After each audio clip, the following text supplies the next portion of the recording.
Rob, I'm going to do a Bible Nugget video, which is Psalm 78. O my people, listen to my instructions. Open your ears to what I'm saying, for I will speak to you in a parable. I will teach you hidden lessons from our past. Stories we have heard and known, stories our ancestors handed down to us. We will not hide these truths from our children. We will tell the next generation about the glorious deeds of the Lord, about his power and his mighty wonders. For he has issued his laws to Jacob. He gave his instructions to Israel. He commanded our ancestors to teach them to their children, so the next generation might know them. So even the children not yet born, and then in turn will teach their own children.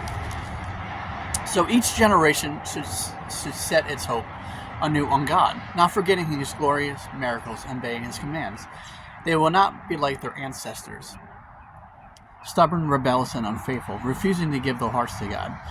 The warriors of Ephraim, through armed with bows, turned their backs and fled on the day of the battle. They did not keep God's covenant and refused to live by his instructions. They forget what he has done, the great wonders he has shown them, the miracles he did for their ancestors on the plain of Zion in the land of Egypt. For he had divided the sea and led them through, making the waters stand up like walls. In the daytime he led them by a cloud, and all night by a pillar of fire.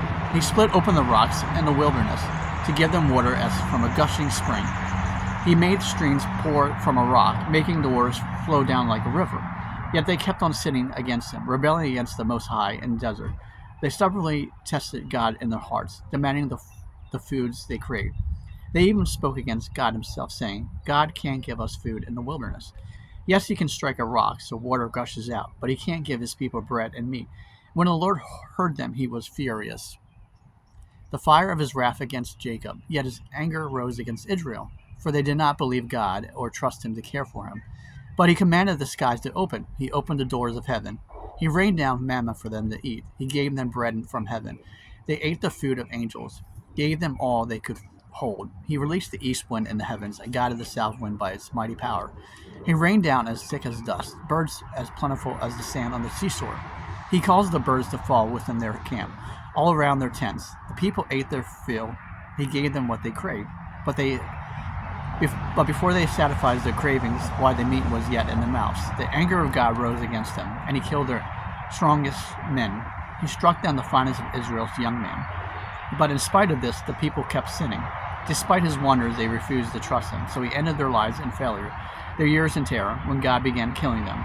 They finally sought him. They repented and took God graciously when they removed that God was their rock, that God, the Most High, was their Redeemer, but all they gave him was lip service. They lied to him with their tongues.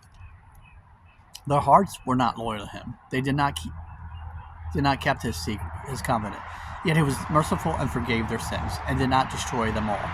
Many times he held back his anger, and did not unleash his fury, for he remembered they were merely mortal, gone like a breath of wind, and never returned. Oh, how often they rebelled against him in the wilderness, and grieved his heart in the dry wasteland. Again and again they tested God's patience, and provoked the Holy One of Israel. They did not remember his power, and how he rescued them from enemies. They did not remember his miracle signs in Egypt, his wonders on the plain of Zion, for he turned the rivers into blood, so no one could drink from the streams. He sent vast swarms of flies to consume them, and the hordes of frogs to ruin them. He gave them crops to caterpillars. The harvest was consumed by locusts. He destroyed their grapevines with hail and shattered their sycamore figs with sleet. He abandoned their cattle to the hill, their livestock to the bolts of lightning. He loosened on them his fierce anger. All his fury reigns in hostility. He dispatched against them a band of destroying angels. He turned his anger against them. He did not spare the Egyptians' lives, but ravaged them with their plague. He killed the oldest son with the Egyptian family, the flower of the youth through the land of Egypt. But he led his own people like a flock of sheep, guiding them safely through the wilderness. He kept them safe so they were not afraid, but the sea covered their enemies. He brought them to the border of the Holy Land, to the land of hills he had won for them. He drove out the nations before him. He gave their inheritance by lot. He settled the tribes of Israel into their homes, but they kept testing and rebelling against God Most High.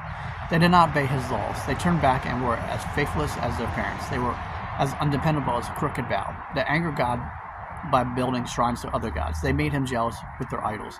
When God heard them, he was very angry, and he completely rejected Israel. Then he abandoned his dwelling as Siklah, the tabernacle where he had lived among the people. He allowed the ark of his might to be captured. He surrendered his glory into his enemy's hand. He gave his people over to butchered by the sword. But he was so angry with his own people, his special possession. The young men were killed by fire. The young women died before singing the wedding song. Their priests were slaughtered, and the widows could not mourn their deaths. Then the Lord rose up through waking from sleep. Like a warrior roused from a drunken stupor, he routed his enemies, and he sent them eternal shame. But he rejected Joseph's descendants. He did not choose the tribe of Ephraim. He chose instead the tribe of Judah, and Mount Zion, which he loved. There he built his sanctuary as high up as heavens, and sold his enduring as earth. He chose his servant David, calling him from sleep pens. He took David from tending the ewes and lambs, and made him the shepherd of Jacob's descendants, God's own people, Israel. He cared for them with a true heart and led them with skillful hands. Follow Jersey Rob Ryan on Instagram, TikTok, Threads, Blue Sky. Subscribe to YouTube, like, and share videos.